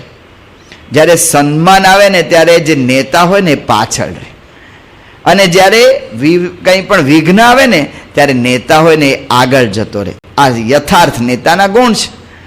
જ્યારે 1978ની સાલમાં પ્રમુખ સ્વામી મહારાજના સન્માન માટે મુંબઈના યુવકોએ સ્વામીશ્રી પરદેશ યાત્રામાંથી આવેલા એટલે કાર્યક્રમ ગોઠવેલો, એક નવા હોલમાં કાર્યક્રમ ગોઠવેલો. ને સ્વામી આવે એટલે કંઈક આપણે ખર્ચો થાય તો એના માટે સેવા લઈ આવેલા બધા પાસેથી. ઓલું આપણે ચોપડી કરીએ છીએ ને, હા, સોવિનિયર તૈયાર કરેલું. સોવિનિયરની બધાની આગળથી ઓલી લઈ આવેલા એડવર્ટાઇઝ આપનારા બધા સત્સંગી બહારના, સત્સંગી સિવાયના હતા. એ લોકોને કહેલું કે ભાઈ 6 વાગે કાર્યક્રમ શરૂ થશે, આવી જજો. પણ હરિભક્તો 4:30 પહોંચી ગયેલા. આખો હોલ ભરાઈ ગયો ને ઓલી સીટવાળો હોલ હતો. હવે ઓલા બધા આવ્યા ત્યારે કોઈ ત્યાં તો બધા બહાર ઊભા રહ્યા કે અંદર અમારે પ્રવેશ, કારણ કે એ તો એના ટાઈમે આવે, 5:45 એ બધા આવ્યા. એ બધા બહાર, જે હરિભગત નહીં એ હરિભક્તો અંદર ને અંદર કાર્યક્રમની શરૂઆત થઈ ગયેલી નાટકની. હવે શું કરવું? અને બહાર તો ઓલા લોકો ઓલા તો બહારના માણસો હતા એટલે ઉહાપો કરવા માંડ્યા. ઓલા હોલનો માલિક કે મારા હોલની બહાર આખું બધું જે કંઈ છે ને, આખી જે દિવાલ એ કાચની છે ને આ લોકો 2-5 પથરા મારે તોય મને મોટું નુકસાન જાય, મારે તમારો કાર્યક્રમ બંધ કરી દો ને જતા રહો તમે બધા અહીંથી. સ્વામીના સન્માન માટે કાર્યક્રમ કરવું શું? યુવકો મૂંઝાઈ ગયા. બાપાની આગળ અંદર આવ્યા ને બાપાને કહ્યું કે બાપા આવી મુશ્કેલી આવી છે. બાપા કે કાંઈ વાંધો નહીં, હું આવું છું. પ્રમુખ સ્વામી મહારાજનું સન્માન અને આ વિઘ્ન આવ્યું, આ પ્રશ્ન આવ્યો, તો પ્રમુખ સ્વામી મહારાજ પોતે બહાર નીકળ્યા, પોડિયમ ઉપર ઊભા રહીને સ્વામીશ્રીએ બધાને હાથ જોડ્યા અને કહ્યું કે અમારી ભૂલ થઈ ગઈ છે, અંદર માણસો બહુ બેસી ગયા છે ને ઉઠાડાય એવું નથી, તો અમને માફ કરો, તમારા માટે ફરી કાર્યક્રમ અમે ગોઠવી દઈશું. આ હનુમાનની રીત કે પોતે પાછળ જ્યાં વિઘ્ન આવે ને ત્યાં પહેલાં અંદર પ્રવેશી જાય. હનુમાન અંદર પ્રવેશ્યા, અંદર એમને ખાવા પીવાનું બધું મળી ગયું. હેમા નામની અપ્સરાનો એ હતો એ બગીચો, અને સ્વયંપ્રભા એને સંભાળતી હતી. પણ આ બધા કાર્યની અંદર 1 મહિનો પૂરો થઈ ગયો. 1 મહિનામાં તો તપાસ કરીને પાછા આવવાનું હતું. હવે કરવું શું? સ્વયંપ્રભાએ કહ્યું કે અહીંથી તમે બહાર નીકળી જાઓ. અને આંખો મીચી અને એમણે ઐશ્વર્ય વાપર્યું એટલે બધાને બહાર કાઢી બહાર મૂકી દીધા. બહાર મૂક્યા પછી ઉદાસ બધા હતા કે શું કરવું, આના કરતાં મરી જવું સારું. અને ઉદાસ થઈને બધા વાંદરા બેઠા હતા. અને વાંદરા બેઠા બેઠા અંદર અંદર ચર્ચા કરતા હતા કે આ કૈકેયીએ જ આ બધું કર્યું. જો કૈકેયી ના હોત ને આ બધી વાનર પ્રકૃતિ ન હોત તો થાત નહીં આવું બધું. અને એ બધી ચર્ચા ને એમાં રામ ને લક્ષ્મણ ને જટાયુ ને એની બધી વાતો ચાલતી હતી. એ વખતે એક ગીધ નીકળ્યું. અને આ ગીધ નીકળ્યું ને એણે જોયા આટલા બધા વાંદરા કે હો મને ખોરાક મળી ગયો. એટલે વાંદરા ચમક્યા. પણ એણે વાંદરાની વાતો સાંભળેલી કે એમાં જટાયુની વાત આવી એટલે એકદમ ગીધ નજીક આવી ગયું. એને પાંખો નહોતી, કૂદતું કૂદતું આવ્યું. અને એણે કહ્યું કે જટાયુની વાત કોણ કરે છે?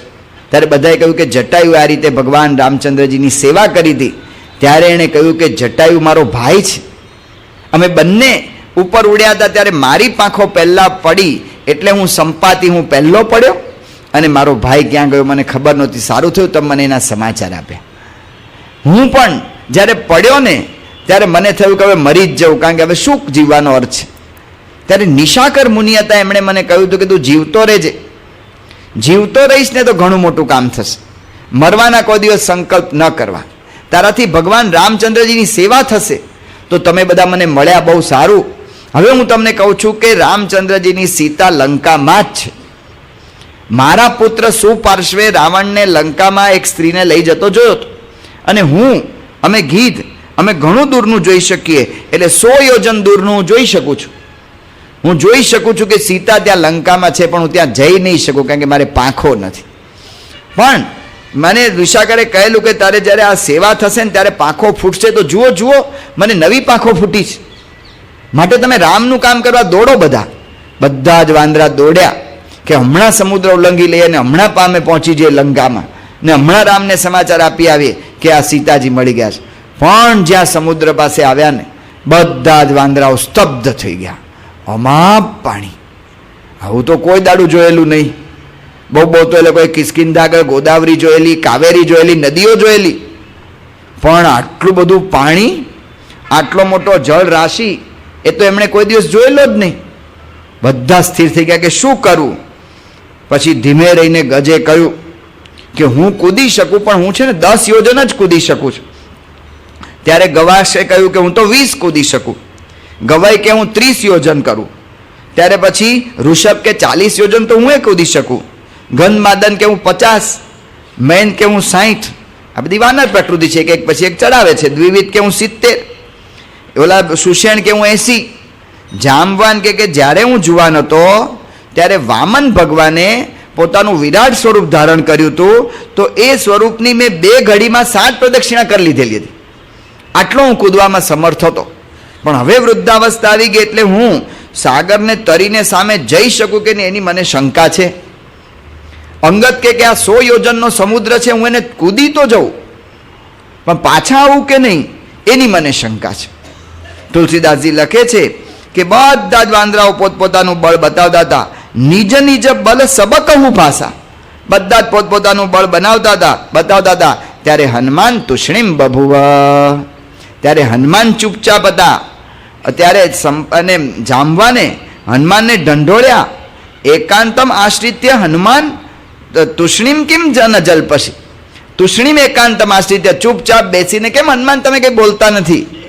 ત્યારે હનુમાને કહ્યું કે સબ નિજ નિજ બલ ભાષા, તમે બધા પોતપોતાનું બળ બતાવો છો, મારી અંદર મારું કોઈ બળ જ નથી. હું કેવી રીતે મારું બળની વાત કરું? જે કંઈ બળ છે રામનું બળ છે, મારું તો કોઈ બળ જ નથી. હનુમાનજીની આ વિશેષતા છે. દરેક કાર્ય કરવા માટે પોતપોતાના બળનો આધાર લે છે. હનુમાન જ્યારે કાર્ય કરે ને ત્યારે એક રામના બળનો આધાર લે છે. આ ભક્ત યથાર્થ. પ્રમુખ સ્વામી મહારાજને રાજકોટમાં ઓલ ઇન્ડિયા રેડિયોના એક કાર્યકર્તા આવ્યા હતા, ત્યાં મોટી પોસ્ટ ઉપર હતા. એમણે સ્વામીને કહ્યું કે તમે 6 ચોપડીનો અભ્યાસ કર્યો છે અને આ મોટા મોટા કામ કેવી રીતે તમે બધા લો છો? એ રાજકોટ રેડિયો સ્ટેશન પર હતા. એટલે સ્વામીજી એની રીતે એને સમજાવ્યું. સ્વામી કે તમે હાર્મોનિયમ વગાડો છો ને? કે હા. તો એ હાર્મોનિયમ પોતે તો કંઈ વાગતા નથી? તો કે ના, બીજા નથી, પોતે તો વાગે નહીં, બીજા વગાડે ત્યારે વાગે છે ને. કે આ બીજા વગાડે ત્યારે વાગે. એમ સ્વામી કે અમે જે કંઈ કરીએ છીએ ને ભગવાન કરાવે છે એ કરીએ છીએ, અમારે રીતે કંઈ જ કરી શકતા નથી. મુંબઈની અંદર પ્રમુખ સ્વામી મહારાજની 99ની સાલમાં પ્રમુખવાણી દિન ઉજવાયો. ત્યારે બધાએ બહુ સ્વામીજીના વખાણ કર્યા. ત્યારે સ્વામીએ કહ્યું કે હજી આટલા વર્ષો થયા અને મને એ જ અનુભવ થાય છે જે મને શાસ્ત્રી મહારાજે કહ્યું હતું કે તારામાં રહીને મહારાજ કામ કરશે. અને મને એવો અનુભવ થાય છે કે શાસ્ત્રી મહારાજ, હજી મને એવો અનુભવ લાગતું જ નથી મને કે હું કંઈ કરી શકું છું. જે કંઈ થાય છે ને મહારાજને, સ્વામીને, શાસ્ત્રીમાં ને યોગી મહારાજ જ કરે છે. જો આ પોતાનું કોઈ બળ જ નથી. એટલે હનુમાન ક્યાંથી બોલે? એટલે હનુમાન કંઈ બોલ્યા નહીં. ત્યારે પછી આવી રીતે જતા એમને કહ્યું જાંબાને, પવન તનય બલ પવન સમાના, બુદ્ધિ બેલ વિવેક વિજ્ઞાન, બુદ્ધિ વિવેક વિજ્ઞાન વિધાના, કવન સો કાજ કઠિન જગ નાહી, જો નહીં તાત હોય તુમ, જો નહીં હોય તાત તુમ પાહી. તમે કંઈ પણ કામ ન કરી શકો એવું છે જ નહીં. હનુમાન, તમે નાનકડા હતા ને ત્યારે તમે સૂર્યને પકડવા દોરેલા, અને સૂર્યને પકડવામાં તમે રાહુને ધક્કો મારીને પાછો પાડી નાખેલો, અને એમાં ઇન્દ્ર તમારા પર ચીડાયો હતો અને તમારા જડબા ઉપર એણે વજ્ર માર્યું હતું, એટલે તમારું જડબું તૂટી ગયું છે, એટલે તમે હનુ ઇતિ હનુમાન, એટલે એના પરથી એમનું નામ હનુમાન પડેલું. એ વખતે બધા જ દેવતાઓએ તમને આશીર્વાદ આપેલા. હનુમાનજીને એવો શાપ હતો કારણ કે બધા દેવતાઓએ આશીર્વાદ આપેલા. પણ એ વખતે હનુમાનજી પછી તો પોતે નાના બાળાવસ્થા હતા એટલે બહુ મસ્તી કરતા ને ઋષિઓના આશ્રમમાં બધી તોડફોડ બહુ કરતા. એટલે ઋષિઓએ કહ્યું કે તને કોઈ તારી શક્તિ નહીં જણાવે ને ત્યાં સુધી તને ખબર નહીં પડે. એટલે અહીંયા જાંબાને જ્યારે એમની શક્તિ જણાવી ત્યારે હનુમાનની અંદર બળ આવ્યું. પ્રથમના 59ના વચનામૃતમાં મહારાજે કહ્યું કે જ્યારે બીજા એનો બળ જણાવે ને ત્યારે બળનો એને ખ્યાલ આવે છે. પણ અહીંયા આગળ વાત કરે છે, બળ તો જાંબાને ઘણું જણાવ્યું, પણ ત્યાં જે હનુમાન શાંત હતા અને પછી હનુમાનને જાંબાને કહ્યું કે હનુમાન, આટલું બધું તારામાં બળ છે, રામ કાજ લગી તવ અવતારા. જેવું કહ્યું કે રામના કાજ માટે તારો અવતાર છે, ભગવાનનો બળ એના અંતરમાં પ્રવેશ કરી ગયો. સુનત હિ ભય હું પર્વત આકારા. અને સાંભળીને હનુમાન પર્વત આકાર મોટે થઈ ગયા અને મોટા થઈ ગયા. હવે મારે કેવળ રામનું કામ કરવાનું છે. એક વખત જો અંતરમાં બળ આવે ને કે હું ભગવાનને સંતને માથે રાખીને જ કામ કરીશ, કોઈ દિવસ ભય ના રહે, કોઈ દિવસ ચિંતા ના રહે, નિર્ભયતા નિશ્ચિંતા એની મેળે અંદર આવી જાય. પર્વતાકાર હનુમાનજી થઈ ગયા. સિંહ જેવી ગર્જના કરી અને કહ્યું કે રમતમાં હું સમુદ્ર તરી જાઉં, રાવણને સેના સહિત મારી નાખું, ત્રિકૂટ પર્વતને પાછો લાવી દઉં. જાંબવાન ઉચિત શિખામણનું દીનું મોય, મને કંઈક શિખામણ આપો. જાંબાને કહ્યું કે એ કાર્ય તો બધું રામચંદ્રજી કરશે, આપણે પહેલાં સીતાની ભાળ લઈ આવો. અને ત્યાં કિષ્કિંધા કાંડ પૂરો થાય છે. હવે શરૂ થાય છે સુંદરકાંડ. સુંદરકાંડની અંદર એની વિશેષતા એ છે, દરેક કાંડ એ કાં તો સ્થળ, કાં તો વ્યક્તિ, કાં તો અવસ્થાના નામે છે. જેવી રીતે આપણે જોઈએ છે કે પહેલો કાંડ બાલકાંડ, એ બાલ્યાવસ્થાની લીલા હતી એટલે બાલકાંડ. બીજો કાંડ અયોધ્યાકાંડ અથવા ત્રીજો અરણ્યકાંડ અથવા કિષ્કિંધા કાંડ, એ સ્થળની વિશેષતા પર એનું નામ છે. યુદ્ધકાંડ એ ઘટના વિશેષતા પર એનું નામ છે. તુલસીદાસજીએ લવકુશ કાંડ લખ્યો એ વ્યક્તિ વિશેષ પર નામ છે. પણ આ કાંડ એક એવો છે કે જેનું નામ ખાલી સુંદર પાડવામાં આવ્યું છે. કારણ કે આ કાંડની અંદર સુંદરમાં સુંદર વાત એ આવે છે કે એક તો સીતાજીની પતિવ્રતાપણું, ભક્તે કેવી રીતે પોતાના ભગવાનની અંદર એક નિશ્ચયથી, એક વિચારથી, એક જ વિચારથી જોડાઈ જવું જોઈએ એ સીતાજીમાંથી દેખાય છે. અને એના સાથે સાથે હનુમાનજીની વાત આવે છે. સેવક કેવો હોય, એ સેવક કેવો હોઈ શકે ને એની બધો જ આદર્શ એ હનુમાનજીનું ચરિત્ર પૂરું પાડે છે. એટલા માટે નામ આપ્યું સુંદરકાંડ. સુંદરકાંડની શરૂઆત કરતાં જ તુલસીદાસજી કહે છે, નાન્ય સ્પૃહા રઘુપતે હૃદયે સ્મદીએ. હું આ રજૂ કરું છું કથા, એની અંદર કોઈ બીજા ઈચ્છા નથી મારી. સત્યમ વદામિ ભવાન અખિલાંતરાત્મા ભક્તિમ પ્રયચ્છ, બસ મને ભક્તિ આપો. રઘુપુંગવમ મે કામાદિ દોષ રહિતમ કુરુ માનસમ ચ.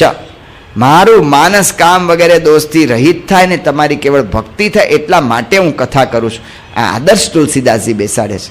એ સુંદરકાંડની શરૂઆતમાં હનુમાનજી એકદમ પર્વતાકારે થઈ ગયા છે. મોટા વેગથી હનુમાન મોટા પર્વત ઉપર દોડતા ચડ્યા અને કૂદકો મારવાની જ્યાં એકદમ તૈયારી કરતા પોતાનું મોટું સ્વરૂપ પર્વત જેવું કરી દીધું.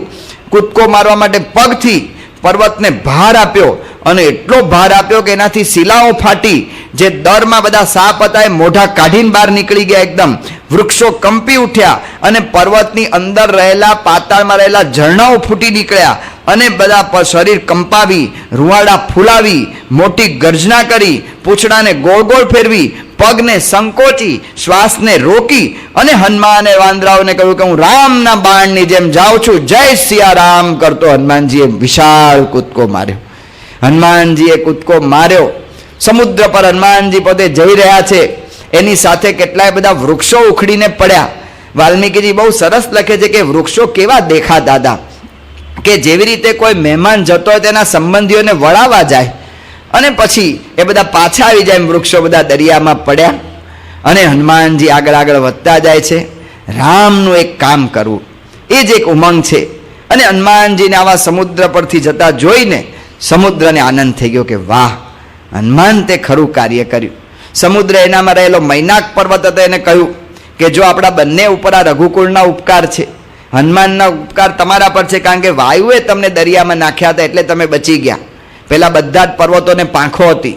ઇન્દ્રે બધા પર્વતોની પાંખો કાપી નાખી, કારણ કે પર્વતો ઉડી ઉડીને ગમે ત્યાં પડતા, મહેસાણા પર પડી જાય તો કેટલો મોટો વિસ્તાર બધો દબાઈ જાય, આમ બધા કેટલાય દબાય, એટલે ઇન્દ્રે બધાની પાંખો કાપી નાખી.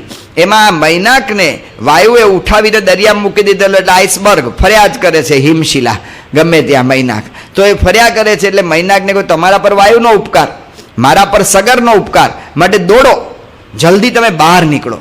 હનુમાનજીને કહો કે તમે થોડી વખત આરામ કરો અહીંયા. એમ કરીને હનુમાનજીને મૈનાક પોતે બહાર આવીને કહ્યું કે હનુમાન થોડો થાક ખાઓ, કારણ કે ઘણું બધું તમે આવી રીતે કૂદ્યા ને હવે ઘણો બધો સમય થઈ ગયો, થોડોક થાક ખાઓ.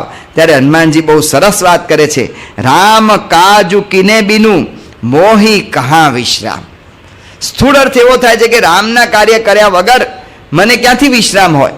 પણ એનું રહસ્ય છે ને યોગીજી મહારાજને પ્રમુખ સ્વામી મહારાજ આપણને બતાવે છે. રામ કાજુ કિને બીનું મોહી કહા વિશ્રામ. રામનું કામ કર્યા વગર મારે આરામ ક્યાંથી કરવાનો, આ સ્થૂળ અર્થ છે. પણ એ અર્થ આ મોટા પુરુષો પોતાના જીવન દ્વારા બતાવે છે. રામનું કાજુ કિને બિન મોહી વિશ્રામ કહા. રામના કાર્ય કર્યા વગર બીજામાં મને આરામ અનુભવાતો જ નથી. રામના કાર્ય એ જ મારો આરામ છે. એટલા માટે યોગીજી મહારાજે કહ્યું કે બાપા આપ આરામ કરો. અવસ્થા થઈ ત્યારે યોગીજી મહારાજ કહ્યું કે અમારે તો સત્સંગ વધે ને એ જ આરામ. જો પ્રમુખ સ્વામી મહારાજ આજે 87 વર્ષની ઉંમરે મુંબઈથી સારંગપુરથી એટલા, બાકી સારંગપુર બહુ જ આનંદ હતો બધાને કે બાપા અહીંયા રોકાય, બાપા કાયમ રોકાઈ જાઓ. તોય બાપા આટલા ત્યાંથી પધાર્યા બોચાસણથી આણંદથી અત્યારે અટલાદરા ને અટલાદરાથી 4-5 દિવસમાં આવશે અમદાવાદ. રામ કાજુ કિએ બિન મોહે કહા વિશ્રામ. આરામ છે ને મને ભગવાનને સંતના કાર્યમાં જ છે. એટલે હનુમાનજીએ ના પાડી દીધી અને હનુમાનજી આગળ વધવા માંડ્યા. હનુમાનજીનો જે આ કૂદકો છે ને એ બહુ જ પ્રેરણાદાયી છે, બહુ વિચારવા લાયક છે.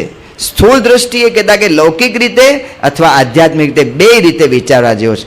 હનુમાનજીએ કહ્યું કે મારા કામ છે ને એ વગર હું વિશ્રામ ન કરું. જેણે આ લોકમાં આગળ વધવું હોય ને એણે પોતાના ધ્યેય સમક્ષ સતત દ્રષ્ટિ રાખવી પડે. ધ્યેયની વચ્ચે કંઈ પણ ભોગ વિલાસ આવે ને એની અંદર પડી જાય ને એ માણસ આગળ ન વધે. પૂજ્ય ડૉક્ટર સ્વામી કહે છે ને, વિદ્યાનગરમાં એમને ભણાવતા હતા, રેંગલર હતા ગણિતના, શાહ ડૉક્ટર અને NM શાહ. એને પૂછ્યું કે તમે આવા રેંગલર કેવી રીતે થયા? 20 years 18 hours, નો સન્ડે નો વેકેશન, નો હોલિડે, કશું જ નહીં. 20 વર્ષ સુધી રોજના 18 કલાક, એક પણ રવિવાર નહીં, એક પણ રજા નહીં, એનાથી આગળ વધાય. ડૉક્ટર કલામ સાહેબ આપણે જોઈએ છીએ આટલા મોટા અણુવૈજ્ઞાનિક થયા, એક માછીમારનો છોકરો અણુવૈજ્ઞાનિક કેવી રીતે થયો? એને યાદ જ નહોતું કે મારી લગ્નની તારીખ આ છે, ને લગ્નની તારીખ ચૂકી ગયા, ને પછી યાદ આવ્યું કે હવે ઘરે આવું કે પતી ગયું ભાઈ સાહેબ, હવે કઈ લગ્ન તારા થશે નહીં, તે કુંવારાજી એમને એમ છે. આવી રીતે આગળ વધે માણસ. અણુવૈજ્ઞાનિક, ઓલા એડિસનના લગ્ન હતા, બેન્ડ વાજા વાગતા હતા, કે આ બેન્ડ વાજા કેમ શરૂ થયા? એટલે ભાઈ તમારા લગ્ન ના શરૂ થયા, એને ખ્યાલ જ ના હોય. એટલે ધ્યેયની ઉપર સતત એનો વિચાર હનુમાનજીમાંથી એ શીખવા મળે છે. અને આધ્યાત્મિક દ્રષ્ટિએ જોઈએ તો પણ જેને નક્કી હોય કે મારે ભગવાન ભજવા છે, તો વચ્ચે જે કંઈ આવી રીતે ભોગ વિલાસ આવે એનો ત્યાગ કરવો પડે. ગોવિંદ સ્વામી નીકળ્યા ભગવાન ભજવા માટે, અને રાજાની બાની આવી, રાજાની સેવિકા આવી કે હું અને આ 500 રૂપિયા બંને તમારા. ગોવિંદ સ્વામીએ વિચાર કર્યો કે ભગવાન ભજવા નીકળે ને સિદ્ધિ નડે, તરત ત્યાગ કરી દીધો. નચિકેતા જ્યારે જ્ઞાન મેળવા નીકળ્યા ત્યારે કેટલી બધી ઓફર કરી ત્યાં યમરાજાએ કે આ આપું, આ આપું. નાન્યત નચિકેતા વૃણતે, નચિકેતાએ ના પાડી દીધી. ગુણાતાન સ્વામી ભગતજી મહારાજને કહ્યું કે તને 60,000 રૂપિયા એ જમાનામાં મળે અને તું સુખીઓ થા. ભગતજી મહારાજે ના પાડી દીધી. રામ કાજુ કિયે મુએ કોઈ કિયે બિના મોએ કહા વિશ્રામ. આગળ નીકળ્યા હનુમાનજી, અને આગળ નીકળ્યા ત્યાં દેવોએ પ્રેરણા કરી સુરસા નામની નાગ કન્યાને કે તું હનુમાનની પરીક્ષા કર, એ કામ કરી શકશે કે નહીં. એટલે ભાઈ તમે બેસી રહો ને હમણાં, પણ ના, એ કે પરીક્ષા કર કે કામ કરી શકશે કે નહીં. એટલે સુરસા બહાર આવી ત્યારે હનુમાને સુરસાને વિનંતી કરી, સત્ય કહું મોહી જાન દે માઈ, હે માતા મન તમ જવા દો, હું રામનું કામ કરીને લઈને નીકળ્યો છું, પણ આને તો પરીક્ષા કરી દીધી કે ના, નહીં જ જવા દઉં. એટલે સુરસાને કહ્યું કે તું આવી રીતે ન માની. એટલે હનુમાને સુરસાને કહ્યું કે તું મારું શરીર સમાય એટલું મોઢું પોળું કર, તો હું તારી અંદર પ્રવેશ કરી જાઉં. સુરસા અંદર મોઢું પોળું કર્યું, એટલે હનુમાને પોતાનું શરીર 10 યોજન મોટું કર્યું, તો ઓલીએ 20 યોજન મોટું પોળું કર્યું. તો હનુમાને 30-40 યોજન પોતાનું શરીર કર્યું, ઓલીએ 40 યોજન પોતાનું મોઢું પોળું કર્યું, તો હનુમાન 80 યોજન થઈ ગયા. સુરસા મોઢું પોળાવ કરાવતા જ ગયા હનુમાન, અને ઘડીક વારમાં તો હનુમાન એક નાનકડા વાંદરા જેવા થઈને એના મોઢામાંથી બહાર નીકળી ગયા. થઈ ગયું, તું કહેતી હતી ને મારા મોઢામાં આવ, તો તારા મોઢામાં આવીને બહાર નીકળી ગયો ને. ત્યારે સુરસાએ કહ્યું કે ખરેખર તારામાં બુદ્ધિ બલ મર્મ તોર મેં પાવા, તારા બુદ્ધિ અને બળનો હું મર્મ પામી ગઈ, તું જ રામનું કામ કરી શકીશ. લૌકિક દ્રષ્ટિએ જોઈએ ને તો કાર્ય કરવામાં આ બધું ધ્યાન રાખવું પડે છે. ઓલા પુસ્તક છે ને, આઈ એમ ઓકે યુ આર ઓકે, હું મજામાં છું ને તમે મજામાં છો, આઈ એમ ઓકે યુ આર ઓકે. એમાં 3 પ્રકારના બધા માણસના માનસિક ભાવોની વાત કરી છે. 3 પ્રકારના ભાવમાં માણસ હરે ફરે છે. એક તો પેરેન્ટ, એનો મૂડ, કહેતા કે પેરેન્ટ એને એમ હોય કે બધાથી મોટો છું, એક એ હોય છે. કેટલીક વખત ચાઇલ્ડ થઈ જાય છે, અરે મારામાં કંઈ નથી, એ ચાઇલ્ડ મૂડ આવી જાય. અને કેટલીક વખત એડલ્ટ મૂડ, પુખ્ત માણસ, સમજણા માણસનું એના મૂર્તિ આવે. જ્યારે 2 પેરેન્ટ હામામાં ભેગા થાય ને, 2 વ્યક્તિના, ઓલો એ પેરેન્ટ મૂડમાં હોય ને હામો એ પેરેન્ટ મૂડમાં હોય, 2 હામામાં પેરેન્ટ મૂડમાં આવી જાય તો છે ને 2 બાજે, ત્યાં ઝઘડા થવાના જ છે. પણ એક પેરેન્ટ મૂડમાં આવે ને ત્યારે બીજા ચાઇલ્ડ મૂડમાં આવી જવું પડે તો કામ સરળ થાય. ઓલી સુરસા છે ને પેરેન્ટ મૂડમાં મોટી મોટી મોઢું કરતી ગઈ, હનુમાન ચાઇલ્ડ મૂડમાં આવી નાના થઈ નીકળી ગયા. આ આપણે લૌકિક દ્રષ્ટિએ જોઈએ છે. અને અલૌકિક દ્રષ્ટિએ, આધ્યાત્મિક દ્રષ્ટિએ આનો વિચાર કરીએ તો આવી રીતે સુરસા છે ને વાસના છે. જેમ જેમ વાસનાને ભોગવીએ ને એમ વાસના મોટી જ થતી જાય છે. ત્યાં સૂક્ષ્મ થવું પડે એને જીતવા માટે, કહેતા કે સૂક્ષ્મ દ્રષ્ટિ કેળવવી પડે. પંચાયતના પહેલા વતનામૃતમાં મહારાજે કહ્યું કે કોડી કરતાં રૂપિયામાં વધારે માલ છે, રૂપિયા કરતાં સોનામોર, સોનામોર કરતાં ચિંતામણી, ને ચિંતામણી કરતાં આવી રીતે મહારાજ કહે છે કે ભગવાનનું સુખ એના કરતાં અધિક છે. એમ ભગવાન મહારાજે બધા સુખની પરંપરા ગણાવી કે ચિંતામણીમાં વધુ માલ છે. એમ ત્યાં ખ્યાલ આવે, સૂક્ષ્મ દ્રષ્ટિ કેળવે તો ખ્યાલ આવે. એમ ખ્યાલ આવે કે આ લોકના સુખ કરતાં આનામાં વધારે સુખ છે, આના કરતાં ઇન્દ્રમાં વધારે સુખ, એના કરતાં વૈરાટમાં વધારે સુખ, એના કરતાં આનામાં વધારે સુખ, ને અક્ષરધામનું સુખ તો અતિ અધિક છે. એ આધ્યાત્મિક દ્રષ્ટિ.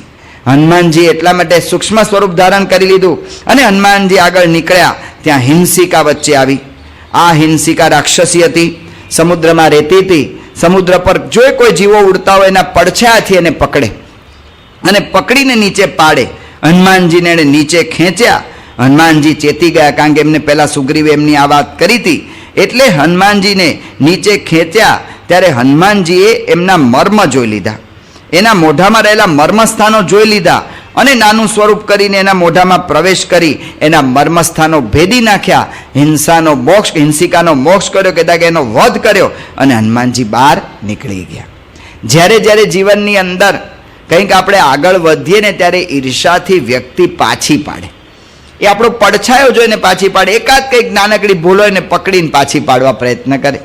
એ વખતે એના મર્મસ્થાન જોઈ લેવા પડે કે આ કેમ મને પાછા પાડે છે, એનું મૂળ કારણ શું છે. એનું મૂળ કારણ એના અંતરમાં રહેલો અહમ છે અને મત્સર છે. તો એ વખતે નાનું સ્વરૂપ ધારણ કરી નીકળી જવું જોઈએ, સેવક ભાવ રાખીને ત્યાંથી નીકળી જવાય, કારણ કે રામનું કામ કરવાનું છે. નહીં તો હિંસિકા લૌકિક દ્રષ્ટિએ જોઈએ તો માણસ પ્રગતિ કરતો હોય અને ઉપર ઉપર ઉડ્યા જ કરતો હોય, પણ જો એની દ્રષ્ટિ એનો પડછાયો નીચે પડતો હોય, કહેતા કે એનું લક્ષ્ય એ જો નીચે હોય ને તો જીવનની અંદર ઘણી મોટી પ્રગતિ કર્યા પછી પણ કંઈ એને શાંતિ પામ્યાનો અહેસાસ ન થાય. જે વાત માઇકલ એન્જેલોએ કરી, બહુ મોટો શિલ્પકાર, હજી સુધી એના જેવો કોઈ મોટો શિલ્પકાર થયો નથી. એ માઇકલ એન્જેલોએ કહ્યું કે આઈ regret that I haven't done enough for the salvation of my સોલ. હું પસ્તાવ છું કે હું મેં કાંઈ મારા આત્માના કલ્યાણ માટે કરી ન શક્યો. કવિ નર્મદ કેટલું બધું મોટું પામ્યા. એ નવી કવિ નર્મદે કહ્યું કે ઇતિહાસનો જેમ જેમ અભ્યાસ કરતો જાઉં છું તેમ તેમ ધર્મ તરફ વળ્યા સિવાય બીજો કોઈ આરો નથી. એમને કહ્યું કે તમે બહુ ઘણું મોટું કર્યું, કે ના, હવે એમ થાય છે કે જીવનની ગણતરી મૂકવામાં ક્યાંક ભૂલ થઈ છે, ક્યાંક કશું ખોટું થઈ ગયું અને હવે નવેસરથી કર્યા વગર છૂટકો નથી. જો આ વાત આવે છે, યુનોએ કહ્યું, વર્ષો પછી યુનોએ નિદાન કર્યું કે અમે કાંઈ જ પ્રગતિ કરી શક્યા નથી, કારણ કે લૌકિક જ લક્ષ્યથી પોતે પ્રયત્ન કરે છે, પણ જો આધ્યાત્મિક લક્ષ્ય બંધાય તો જ થાય. એટલે યુનોએ કહ્યું કે અમે ઘણું બધું આગળ વધ્યા પણ અમે કંઈ કરી શક્યા નથી, અને એટલા માટે એમણે ત્યાં યુનોએ વિશ્વ ધર્મ પરિષદ ગોઠવી અને બધા જ ધાર્મિક નેતાને ભેગા કર્યા, જેમાં ખાસ પ્રમુખ સ્વામી મહારાજને આમંત્રણ આપ્યું હતું. તો કહેવાનું શું છે કે ખાલી લૌકિક લક્ષ્યથી જો પ્રયત્ન કરતા હોય તો એનો પડછાયો દરિયામાં પડ્યો રહેશે, કહેતા કે હિંસિકા જેવી કોઈ પણ રાક્ષસી એને પકડીને હેઠી પાડી દેશે. હનુમાનજી આગળ વધી ગયા અને આગળ વધીને હનુમાનજી લંકાની અંદર એમણે અવતરણ કર્યું. કોઈ વિઘ્નોથી હનુમાનજી પાછા પડ્યા નથી. આકાશમાં સુરસા આવી, જળમાં હિંસિકા આવી, સ્થળમાં લંકિની આવી, પણ નક્કી હતું કે મારે ધ્યેય પાર પાડવું છે. જેને લક્ષ્ય હોય કે ધ્યેય પાર પાડવું છે ને ધ્યેય એને વિઘ્ન છે ને વિઘ્ન દેખાય જ નહીં.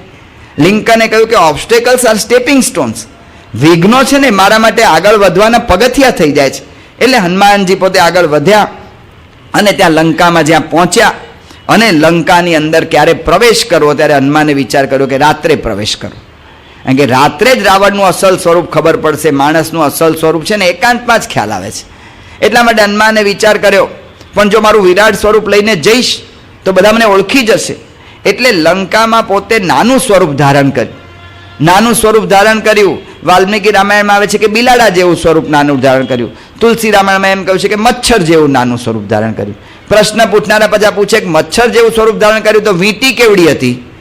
એટલે ભાઈ વીંટી એના જેવડી નાની થઈ જાય. અડીમાં લઘીમાં બધા જ આ રીતે બધા સિદ્ધિ બધી હોય છે ભગવાનને સંતની પાસે, અનંત પ્રકારની સિદ્ધિ હોય છે, તો એ પણ નાની થઈ શકે. પણ આવા બધા પ્રશ્નમાંથી ઊંચા ના આવે ને રામાયણનો મર્મ એ પામી જ ના શકે. જેને બુદ્ધિથી તર્ક જ કર્યા કરવા છે એને કોઈ દિવસ આગળ ન વધે. લંકાની અંદર હનુમાનજી પ્રવેશ કરવા પ્રયત્ન કર્યો અને નાનું સ્વરૂપ ધારણ કર્યું તોય લંકીની ઓળખી ગઈ અને હનુમાનને પકડ્યા. હનુમાને એને સીધા બરાબર એને ઠમઠારી અને એને ઠપકારી બરાબર. ત્યારે લંકીનીએ કહ્યું કે બરાબર છે, હવે છે ને આ રાવણના રાજ્યનો અંત આવશે, કારણ કે બ્રહ્માએ મને કહ્યું હતું કે જ્યારે કોઈ પણ વાંદરો આવીને તને મારે ત્યારે જાણજે હવે રાવણના રાજ્યનો અંત આવશે. હનુમાનજી લંકિનીને મારીને, એટલે કે લંકિનીને આવી રીતે બરાબર સમજાવીને આગળ વધ્યા અને જ્યાં લંકામાં એમણે પ્રવેશ કર્યો, ઓહો હો, હનુમાન તો સ્થિર થઈ ગયા. ઊંચા ઊંચા મહેલોવાળી લંકા એ જાણે આકાશમાં ઉડતી હોય એવી દેખાતી હતી. દરેકના ઘર આગળ વિવિધ પ્રકારના તોરણો હતા. અહીં તો આપણે ગામના જ તોરણો કરી શકીએ છીએ. આ તો દરેક પોતપોતાના ઘરની આગળ જુદા જુદા દરવાજા કરતા. જાંબુડી રંગના મણીઓથી દરવાજા એના બનાવેલા હતા. એના ઘરની બહાર ઓલા ઓટલા ગોઠવ્યા હોય, તે ઓટલા વૈદુર્ય મણી એની પર જડેલા હતા. સોનાની દિવાલો હતી, એના દાદરા ઉપર મોતી જડેલા હતા. બગીચા, દરેકના ઘરની આજુબાજુ બગીચા, બગીચાની અંદર પાછા સ્વિમિંગ પુલ, કુંડ, અને કુંડની અંદર પણ પાછા પુષ્પો ને ફળો ને બધું શોભ્યા કરે એવા વૃક્ષો. આટલી સરસ લંકા જોઈને હનુમાનને થયું કે વાહ, શું સમૃદ્ધિ રાવણ ભોગવે છે. આ સમૃદ્ધિના દર્શન કરીને સીતાની ભાળ મેળવવી જોઈએ. એ વિચાર કરતા હનુમાનજી આગળ વધ્યા. એની કથા આપણે આવતીકાલે કરીશું. શ્રી સ્વામિનારાયણ ભગવાનની જય.